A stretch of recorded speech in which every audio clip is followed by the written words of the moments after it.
अब हम बात करेंगे, गुड मॉर्निंग स्टूडेंट, क्लास 9 कृषि विज्ञान। अब हम बात करेंगे कंपोस्ट का मृदा पर प्रभाव। देखिए, जो जो कंपोस्ट का भूमि पर प्रभाव है उनको 3 भागों में बांटा गया है। उसको भौतिक प्रभाव क्या है, रासायनिक प्रभाव क्या है और जैविक प्रभाव क्या है। देखिए, भौतिक प्रभाव देखते हैं। मृदा की जो रचना है वो सुधर जाती है, यानी स्ट्रक्चर है वो सुधर जाता है। रेतीली मृदा सघन होकर, अब देखिए रेतीली भूमि है, जब उसमें आप कंपोस्ट डालेंगे तो जाहिर है ऑर्गेनिक मैटर बढ़ेगा, तो वाटर होल्डिंग कैपेसिटी जो है सॉइल की बढ़ जाएगी। मृदा की ताप जो शोषण क्षमता वो बढ़ जाएगी। ठीक है, क्षारीय और लवणीय मृदा कृषि के लिए उपयुक्त हो जाती है और जल निकास सरलता पूर्वक होता है। तो ये भौतिक प्रभाव है। रासायनिक प्रभाव क्या होते हैं इसके? कंपोस्ट के अपघटन द्वारा क्या होगा, पौधों को सभी पोषक तत्व प्राप्त होते हैं। अपघटन में उत्पन्न जो CO2 होती है, कार्बन डाइऑक्साइड, वो सॉइल वाटर में घुलकर कार्बोनिक एसिड बनाएगी और यह अम्लीय मृदा में उपस्थित फास्फोरस को विलेय बनाने में सहायक होते हैं। तो एसिड सॉइल है, एसिड सॉइल में कार्बोनिक एसिड जब बनेगा तो क्या करेगा, जो उसमें बाइंड फास्फोरस है उसको सॉल्युबलाइज फॉर्म में कन्वर्ट करेगा। अब क्षारीय और लवणीय मृदाओं का पीएच को कम करता है। जैविक प्रभाव क्या पड़ते हैं? देखिए, मृदा में असंख्य जीवाणु बढ़ जाते हैं। जो माइक्रोब्स है, आप ऐसे भी ले सकते हैं, जो माइक्रो ऑर्गेनिज्म है उनकी संख्या बढ़ जाती है और जीवाणु की जो एक्टिविटी है, तो माइक्रोब्स की जो नंबर में बढ़ जाते हैं और उनकी एक्टिविटी यानी क्रियाशीलता में वृद्धि होती है। ठीक, जीवाणुओं द्वारा जो नाइट्रीकरण है, नाइट्रिफिकेशन बोलते हैं, अमोनिफिकेशन यानी अमोनीकरण, और नाइट्रोजन फिक्सेशन, इसमें भी वृद्धि होती है। फिर पौधे जीवाणुओं को अधिक क्रियाशीलता के कारण मृदा से पोषक तत्व सरलता से ग्रहण कर लेते हैं। देखिए, जीवाणुओं की अधिक क्रियाशीलता होने के कारण पौधे आसानी से जो पोषक तत्व है उनको ग्रहण कर लेते हैं और ह्यूमस अधिक मात्रा में बनता है सॉइल में। अब कंपोस्ट की खाद प्रयोग करने की विधि क्या है, समय मात्रा क्या है? देखिए, कंपोस्ट खाद कृत्रिम गोबर की खाद से ही होती है, अतः यह अच्छी सड़ी हुई गोबर की खाद के समान ही होती है। जिन फसलों में गोबर की खाद प्रयोग की जाती है उन सभी फसलों में कंपोस्ट का भी प्रयोग कर सकते हैं। कंपोस्ट की जो खाद है के प्रयोग की खेत में विधि और देन का समय भी गोबर की खाद के समान ही है। यानी खेत जब तैयार करते हैं तो 15 दिन पहले खेत में डाल दें, उसके बाद खेत में मिला दें। फसल जो बोने से 15 दिन पहले आप खेत में मिला दें, ताकि जब आप फसल बोएंगे उस समय जो आवश्यक पोषक तत्व है जर्मिनेशन के समय सीड को अवेलेबल हो जाए, यानी मिल जाए। आइए बात करते हैं हम ग्रीन मैन्योर की। हरी खाद क्या होती है? देखिए, जीवाश्म वाली खादों को हरी खाद का अपना अलग महत्व है। अब भूमि में हम फसल उत्पादन बढ़ाते जा रहे हैं, जिससे क्या है कि भूमि में नाइट्रोजन और कार्बन पदार्थ की कमी बनी रह रही है। इसलिए हम क्या, मृदा की जो उर्वरकता है यानी फर्टिलिटी बढ़ाने के लिए इन नत्रजनित और कार्बनिक पदार्थों के स्रोत के रूप में हरी खाद का प्रयोग करते हैं। हरी खाद क्या है, पर्याप्त मात्रा में नाइट्रोजन उपलब्ध कराती है, इसके साथ ही साथ जैविक पदार्थ भी उपलब्ध कराती है खेत में। अब देखिए, देश के अधिकांश किसान कंपोस्ट और खलियों के प्रयोग से अनजान है तथा गोबर आदि की काफी मात्रा ईंधन के रूप में प्रयोग, आपने देखा होगा ना, गांव में कंडे बना के यूज करते हैं हम ईंधन के रूप में। अब हरी खादों के प्रचलन से समस्याओं में कमी आई है। अब मान लीजिए अगर आप ईंधन के रूप में गोबर को यूज कर रहे हैं तो कोई नहीं, आप हरी खाद को यूज कर सकते हैं अपने खेत में। हरी खाद, ग्रीन मैन्योरिंग कर सकते हैं। अब देखिए, परिभाषा क्या है हरी खाद के लिए? दलहनी फसलों को यानी लेग्यूमिनस क्रॉप्स को उगाकर उन्हें हरी अवस्था में ही भूमि की उर्वरकता बढ़ाने के उद्देश्य से खेत में जोतकर सड़ा देने को हरी खाद कहते हैं। ठीक है। अब देखिए, पीटरस 1927 के अनुसार उन्होंने क्या किया, हरी खाद खेत के अंदर उगे हुए या बाहर से लाए हुए अविच्छेदित पौधों के अवशेषों को मृदा में दबाना ही हरी खाद देना कहलाता है। तो इस डेफिनेशन को याद रखिएगा, ये इंपॉर्टेंट है। पीटरस की 1927 या 1927 के अनुसार हरी खाद खेत के अंदर उगे हुए या बाहर से लाए हुए अविच्छेदित पौधों के अवशेषों को मृदा में दबाना ही हरी खाद देना कहलाता है। अब भूमि की उर्वरा शक्ति बढ़ाने के लिए क्या करते हैं, हरे पौधे और उनके जो डिफरेंट पार्ट है मिट्टी में जोतकर अथवा मिलाकर खाद को तैयार की गई खाद को हरी खाद कहते हैं। हरी खाद वाली फसलों के विशेष गुण क्या क्या होते हैं? हरी खाद वाली फसलें क्या है, शीघ्र बढ़ने वाली और उनकी वाटर रिक्वायरमेंट यानी जल संबंधी मांग कम, अधिक पत्तीदार हो, शाखा युक्त होनी चाहिए, पत्ती और शाखा अधिक होनी चाहिए। फसलों के डंठल तना कोमल और रसदार होने चाहिए ताकि वो मृदा में शीघ्र सड़ गल सके यानी शीघ्र डिकम्पोज हो जाए। फसल गहरी जड़ वाली हो ताकि मृदा को पोली बना सके, मतलब पोरस बना सके। अगर गहरी जड़ होगी तो पोरस बना देगी उस सॉइल को, छिद्र बन जाएंगे सॉइल में। फसलों की जड़ों पर पर्याप्त ग्रंथियां होना चाहिए जिससे सूक्ष्म जीवों द्वारा वायुमंडलीय नाइट्रोजन का मृदा में स्थिरीकरण अधिकतम हो सके। अब देखिए, फसल की उपज व वृद्धि एवं वृद्धि दुर्बल मृदा में भलीभांति होनी चाहिए। फसल उगाने हेतु खाद एवं उर्वरक की आवश्यकता नहीं होनी चाहिए। अब आप हरी खाद उगा रहे हैं, उसी में आप खाद और उर्वरक की देंगे तो आपको वो आपका जो कल्टीवेशन कॉस्ट है वो बढ़ती है, आपका खर्च ज्यादा होगा। तो उसमें क्या, खाद और उर्वरक की कोई आवश्यकता नहीं होनी चाहिए, वो स्वयं ही बढ़ जाए। फसल का बीज सस्ता और आसानी से उपलब्ध होना चाहिए। भाई ऐसी हरी खाद उगाएंगे कि जिसका बीज आपको आसानी से मिल जाए, सस्ते में मिल जाए। बहुत महंगा होगा तो आप नहीं करेंगे। अब वो फसल क्या होनी चाहिए, प्रतिकूल जलवायु सहन करने वाली होनी चाहिए। मान लीजिए टेम्परेचर में बहुत उतार चढ़ाव आया, बहुत अधिक वर्षा हो गई, तो उसमें भी सहन कर ले जाए, टॉलरेंट हो। फसल कीट और रोग प्रतिरोधी गुण रखती हो, शीघ्र तैयार होने वाली हो, उसकी देखरेख की कम आवश्यकता पड़ती हो, फसल चक्र में उसका उचित स्थान हो, फसल भूमि को नत्रजन अधिक मात्रा में प्रदान करती हो, जैसे दलहनी फसलें। नाइट्रोजन आपका ढैंचा से भी प्राप्त होगा, ये आगे बताऊंगा। फसल कई उद्देश्यों की पूर्ति करती हो, जैसे चारा, रेशा, हरी खाद आदि। फसल में बीज उत्पादन की क्षमता अधिक हो। अब अधिक बीज बनेगा तो उसको आप अगले साल भी अपने खेत में गिनबैनिंग कर सकते हैं बीज का इस्तेमाल करके। अब प्रमुख फसलें देखिए कौन कौन सी हैं। प्रमुख फसलों में दो प्रकार की फसलें होती हैं। देखिए, पहली दलहनी फसलें। दलहनी फसलों में देखिए, ये वे फसलें हैं जो भूमि में जैविक पदार्थ प्रदान करके और उसी के साथ ही साथ वायुमंडल से नाइट्रोजन का स्थिरीकरण यानी फिक्सेशन करती है। दलहनी पौधों की जड़ों में बहुत सी ग्रंथियां यानी नोड्यूल्स पाए जाते हैं। इन ग्रंथियों में एक प्रकार के राइजोबियम बैक्टीरिया, देखिए याद रखिए कि जो दलहनी फसलें हैं उनमें नोड्यूल्स पाए जाती है रूट में, और इन नोड्यूल्स में क्या पाया जाता है, राइजोबियम बैक्टीरिया। राइजोबियम बैक्टीरिया, इनको याद रखिएगा, जो वायुमंडलीय की जो नाइट्रोजन है को नाइट्रोजन यौगिकों में बदलकर भोजन के लिए पौधों को देते हैं।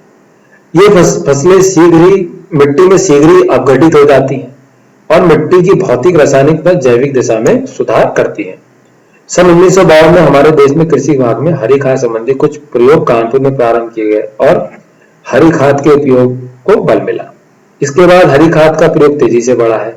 अब निम्नलिखित फसलें प्रयोग की जाती हैं। खरीफ की फसलें देखिए कौन सी, सनई है, ढैंचा है, मूंग है, लोबिया है। रबी में कौन कौन सी है, मटर है, मेथी है, मसूर है, बरसीन है। मसूर आपकी जम्मू कश्मीर में ज्यादा यूज की जाती है ग्रीन मैन्यूरिंग के लिए, ठीक है। अदलहनी फसलें, अब नॉन लेग्यूम्स में क्या है, वे फसलें हैं जो भूमि में केवल जैविक पदार्थ प्रदान करती हैं तथा वायुमंडल की नाइट्रोजन का यौगीकरण नहीं करती हैं। इस श्रेणी में क्या आता है, आपका मक्का आता है, सूरजमुखी आता है, ये फसलें आती हैं। परंतु किसान हरी खाद के लिए केवल दलहनी फसलों का ही प्रयोग करते हैं क्योंकि वो अधिक लाभदायक है। ये देखिए, दलहनी फसलों से आपको जैविक पदार्थ मिल रहा है प्लस नाइट्रोजन स्थिरीकरण हो रहा है भूमि में। अदलहनी फसलों से क्या आ रहा है, ये खाली जैविक पदार्थ मिल रहा है, ठीक है। अब हरी खाद देने की विधि क्या है, मेथड ऑफ ग्रीन मैन्यूरिंग क्या है। अब हरी खाद की सफलता के लिए क्या आवश्यक है कि उसके प्रयोग की विधि को ठीक तरह से आप समझिए कि हरी खाद को की फसल को ऐसे समय बोना चाहिए कि उसे बढ़ने और भूमि में दबाए जाने पर सड़ने को पर्याप्त समय मिल जाए। हरी खाद को खेत में जोतने और उस खेत में दूसरी फसल बोने के बीच में समय मिलना चाहिए। यानी मान लीजिए खेत में आपने कोई फसल उगाई है, उसके बाद दूसरी फसल उगाने के बीच में इतना समय मिल जाए कि उस ड्यूरेशन में यानी उतने दिनों के अंदर आप हरी खाद आपकी बढ़ भी जाए और सही समय पे आप उसको खेत में जोत दे, ठीक है, ताकि वो अगली फसल के लिए काम आ सके। अब बुआई का समय क्या है, हरी खाद की फसल को खरीफ में पहली वर्षा के बाद तुरंत बो देना चाहिए, शीघ्र बो देना चाहिए। आलू के लिए खाद देने के प्रयोजन से हरी खाद की फसल को जून के प्रारंभ में बो देना सर्वोत्तम रहता है। आलू आप सितंबर अक्टूबर में लगाएंगे तो जून में अगर आप लगा देंगे, सितंबर में मान लीजिए आलू आप अगेती लगाते हैं फसल सितंबर में, तो आलू की खाद देने से पहले क्या करेंगे, आपके प्रयोजन से हरी खाद की फसल को जून के प्रारंभ में ही बो देंगे। सनई का 100 किलोग्राम बीज और ढैंचा का 60 किलोग्राम प्रति हेक्टेयर प्रयोग करना चाहिए। यानी 1 हेक्टेयर यानी 2.5 एकड़ यानी 10,000 स्क्वायर मीटर एरिया में 100 किलोग्राम सनई का या ढैंचे का 60 किलोग्राम बीज प्रयोग कर सकते हैं तथा 50 किलोग्राम फास्फोरस बुआई के समय अगर है तो दे दो, वरना नहीं भी देंगे तो भी कोई दिक्कत नहीं। ठीक है। अब हरी खाद की फसल को खेत में जोतने का समय क्या है? देखिए ये इंपॉर्टेंट याद रखिएगा, ये क्वेश्चन आगे हर बार आपसे पूछा जाएगा कि भाई हरी खाद को किस समय खेत में मिलाना चाहिए। तो देखिए जब उसमें फूल आने को, ठीक है, खेत जब खाद में फूल जो आपकी फसल है हरी खाद के लिए उसमें जैसे फूल आने को हो उस समय आपको खेत में मिला देना चाहिए। 7 से 8 सप्ताह वाली सनई को फसल पलटने के लिए सर्वोत्तम होती है। गेहूं आलू के लिए उगाई हरी खाद की फसल को अगस्त के प्रथम सप्ताह तक अवश्य जोत डालना चाहिए जिससे कि उसके सड़ने का पर्याप्त समय मिल जाए। धान के लिए बोई गई फसल को धान की रोपाई से 6 से 7 दिन पूर्व खेत में जोतना चाहिए और खेत में पानी भर देना चाहिए। तो इसको याद रखिएगा। विधि क्या है हरी खाद को पलटने की? हरी खाद को खेत में पलटने के लिए सर्वप्रथम खेत में पाटा लगाकर फसल को जमीन पर बिछा दीजिए। इसके बाद मिट्टी पलटने वाले हल से फसल को जमीन में दबा दीजिए। यहां जिस दिशा में खेत में पाटा लगाया गया उसी दिशा में हल से जुताई करनी चाहिए जिससे कि फसल अच्छी प्रकार से जमीन में दब जाए। हल्की भूमि में फसल को गहरा तथा भूमि में उतला दबाना चाहिए। इसके बाद खेत पर पाटा लगाकर छोड़ देना चाहिए। इसके बाद 1 मास बाद खेत की जुताई देसी हल से करनी चाहिए। यदि खेत में नमी की मात्रा कम हो तो खेत में पानी भर देना चाहिए जिससे खाद अच्छी से तैयार हो जाए तथा बाद में जुताई आने पर खेत में पुनः जुताई करनी चाहिए। इस प्रकार 5 से 6 सप्ताह में खेत की खाद सड़कर तैयार हो जाती है। अब हरी खाद का सड़ना देखिए। विभिन्न सूक्ष्म जीवों की सहायता से हरे पौधे और जैव पदार्थ भूमि में जोतते जाने से के उपरांत सड़ना प्रारंभ कर देते हैं और उसमें वे सब परिवर्तन होते हैं सड़ाव की क्रिया में। जैव पदार्थ में उपस्थित कार्बोहाइड्रेट्स के विभाजन के अतिरिक्त उसका प्रोटीन का भाग अमोनिफिकेशन यानी अमोनीकरण तथा नाइट्रिफिकेशन यानी नाइट्रीकरण क्रियाओं द्वारा नाइट्रेट में परिवर्तित हो जाता है और फसल द्वारा पोषक तत्व के रूप में प्रयोग कर लिया जाता है। अब सड़ाव की इस क्रिया के लिए देखिए उचित ताप, वायु, नमी, पोषक तत्व, प्रकाश का भूमि में पर्याप्त मात्रा में पहुंचना आवश्यक होता है। अगर उचित ताप नहीं मिलेगा, उचित वायु नहीं मिलेगी, उचित आपकी नमी नहीं मिलेगी तो क्या है जो माइक्रोब्स है यानी जो बैक्टीरिया है, जीवाणु है, वो उनकी क्रियाशीलता कम हो जाएगी। तो उनकी क्रियाशीलता अधिक होने के लिए आवश्यक है कि उचित मात्रा में ताप, वायु और नमी भूमि में उपलब्ध रहे। पोषक तत्वों में देखिए फास्फोरस की सूक्ष्म जीवों के सुचारू रूपांतरण कार्य के लिए विशेष रूप से आवश्यकता होती है। तो हरी खाद की फसल बोते समय बीज के साथ लगभग अभी ऊपर देखिए 60 किलोग्राम फास्फोरस का उपयोग करना चाहिए। अगर हो तो कर देना चाहिए, उससे अच्छा रहता है, स्पीड बढ़ जाती है आपकी डिकम्पोजिशन की। तो ये देखिए यही बोला गया है कि 300 किलोग्राम सुपर फास्फेट प्रति हेक्टेयर खेत में डाल देना चाहिए। ऐसा करने से क्या होगा, आपकी हरी खाद की फसल खूब बढ़ती है और उसकी जड़ों में उपस्थित ग्रंथियों में जीवाणु पर्याप्त मात्रा में वायु में यानी एटमोस्फेरिक नाइट्रोजन जो है का भूमि में यौगीकरण करते हैं यानी मिनरलाइजेशन करते हैं। हरी खाद के सड़ाव के लिए भूमि में पर्याप्त नमी होना परम आवश्यक है। देखिए नमी सबसे ज्यादा आवश्यक है। आप हरी खाद को जब भी खेत में मिलाएं, खेत में नमी बहुत जरूरी है तभी वो डिकम्पोज होगी आपकी, इस बात का ध्यान रखें। अब हरी खाद की फसल को खेत में पलटने के 1 महीने के भीतर वर्षा होने पर हरी खाद की सफलता निर्भर करती है। अब हरी खाद से प्राप्त पोषक तत्वों की मात्रा देखिए, हरी खाद खेत में पलटने के 2 महीने बाद फसल बोनी चाहिए। यदि खेत में धान की रोपाई करनी है तो इसे 10 से 15 दिन पहले जोतकर भूमि में मिला देना चाहिए। अब ये देखिए कुछ हरी खाद में प्रयोग जो फसल यूज करते हैं वो है उनका वैज्ञानिक नाम। हरे पदार्थ की उपज प्रति हेक्टेयर कितनी होती है यानी हरा पार्ट है जो इनका बायोलॉजिकल मैटर है वो कितना मिलेगा, इन फसलों में नमी कितनी मिलेगी, नाइट्रोजन कितना मिलेगा आपको ये दिया है। नाइट्रोजन की प्राप्ति प्रति हेक्टेयर किलोग्राम में देखिए समय यानी क्रोटोलेरिया जंसिया भी बोलते हैं इसे। क्रोटोलेरिया ये ग्यूमस लिखा हुआ है, क्रोटोलेरिया जंसिया JUNCEA ये भी लिख सकते हैं आप, ठीक है। इसमें देखिए 212 कुंटल आपको हरा इसका पदार्थ मिल जाएगा, ग्रीन मैटर मिल जाएगा। नमी इसमें 75% होती है। नाइट्रोजन इसका क्या है 0.43% नाइट्रोजन मिल जाएगा और प्रति हेक्टेयर आपको लगभग 83 किलोग्राम आपको नाइट्रोजन की प्राप्ति होती है। देखिए ये प्रतिशत में है टोटल का, लेकिन ये किलोग्राम में देखा जाए तो 1 हेक्टेयर में 83 किलोग्राम आपको नाइट्रोजन मिल जाएगी। अब ये देखिए मेलिलोटस स्पीसीज से इसी प्रकार 135 किलोग्राम नाइट्रोजन मिल जाती है 1 हेक्टेयर में। और ढैंचा देखिए सस्पेनिया एकोलिटा, इससे आपको 77 किलो नाइट्रोजन मिल जाती है कभी। इसमें एक और स्पीसीज होती है सस्पेनिया रोस्टाटा, 2 स्पीसीज होती है ढैंचा में, सस्पेनिया एकोलिटा और सस्पेनिया रोस्टाटा। रोस्टाटा जिसके स्टेम पे नोडुल बनते हैं। अब हरी खाद के लाभ देखिए, benefits of green manuring. Benefits क्या क्या है? जैव पदार्थों की प्राप्ति होती है। जैव पदार्थों की प्राप्ति जैसे क्या है, आप खाद को जब भूमि में मिलाएंगे तो कार्बनिक पदार्थ मिलेगा, जैव पदार्थ मिलेगा, ठीक है, यहाँ पे वही बात कही है।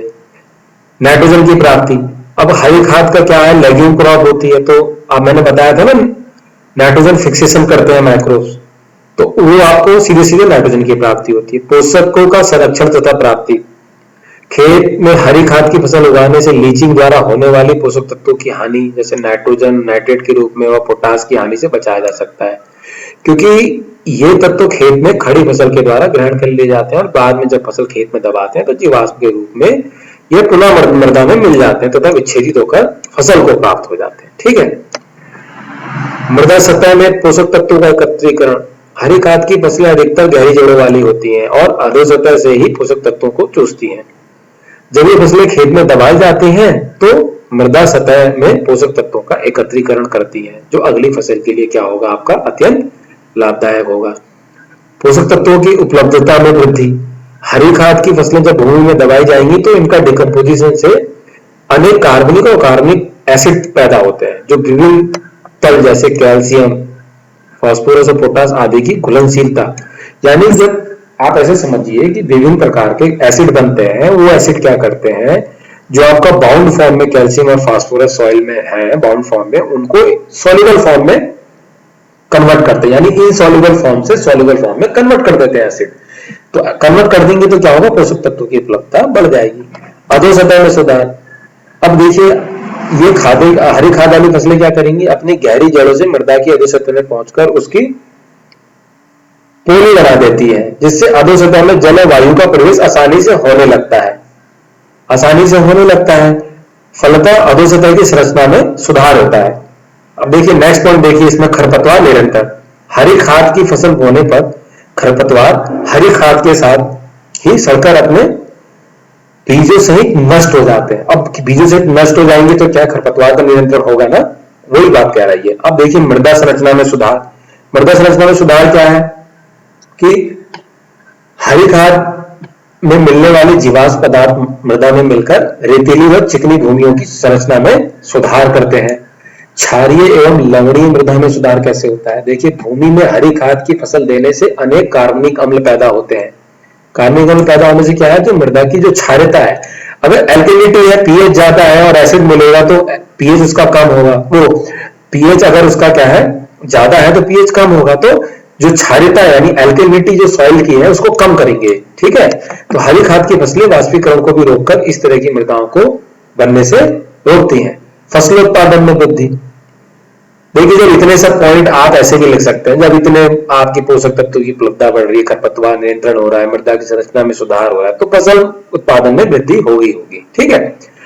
सस्ते खाद की प्राप्ति, आपको क्या है सस्ते खाद के रूप में मिल जाती है, आप अपने खेत में लगा के कई गुना ज्यादा खाद प्राप्त कर ले रहे हैं। ठीक है। वायु संचार, देखिए जो गहरी जड़ें होती है हरी खाद की, वो क्या है भूमि में गहराई तक जाती है, जिससे वायु संचार बढ़ता है, में वृद्धि होती है। अब अगले लेक्चर में हम बात करेंगे हरी खाद का प्रचलन कम होने के कारण क्या क्या है। धन्यवाद।